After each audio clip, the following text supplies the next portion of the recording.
আপনি যদি এমন অভ্যাসগুলো জানতে চান, যেগুলো প্রতিদিন মাত্র ৫ মিনিট চর্চা করলেই আপনি ৯০% মানুষের থেকে বেশি স্মার্ট হয়ে উঠবেন, তাহলে এই ভিডিও আপনার জন্য। ভিডিওটা ১ সেকেন্ডও স্কিপ করবেন না, কারণ শেষের ৩ টা অভ্যাস বদলে দিতে পারে আপনার জীবন।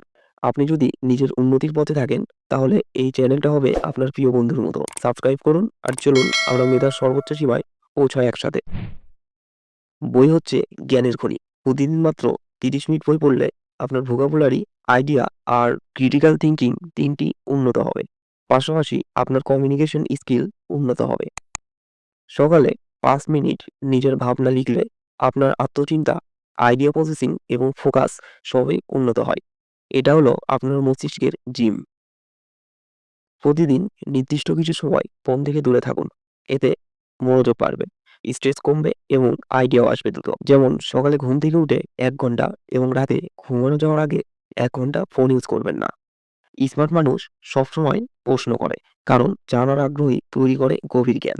কেন? এই শব্দটাই আপনাকে আলাদা করে দেবে। প্রশ্ন করতে কখনোই লজ্জা বা ভয় পাবেন না।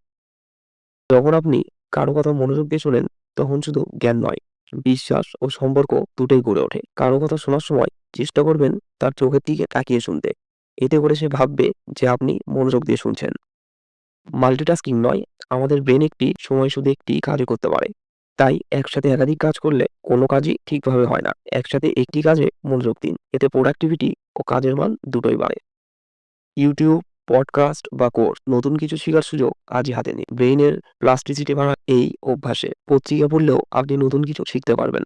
আর আমাদের চ্যানেল তো আছেই আপনাকে শেখানোর জন্য। প্রতিদিন মাত্র ১০ মিনিট নীরবতা বা মেডিটেশন আপনার ব্রেইনের ফোকাস ক্ষমতা বহুগুণ বাড়িয়ে দেয়। প্রতিদিন সকালে ঘুম থেকে উঠুন এবং ১০ মিনিট মেডিটেশন করুন।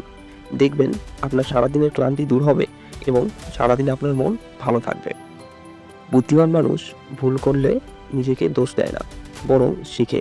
নিজেকে ক্ষমা করে এগিয়ে যাওয়ার মানসিকতাই সবচেয়ে বড় স্মার্টনেস। সরি বলতে দ্বিধা করবেন না। এই অভ্যাসগুলো ছোট হলেও প্রভাব অনেক বড়। কমেন্টে লিখুন আপনি কোন অভ্যাসটা আজ থেকে শুরু করতে চান।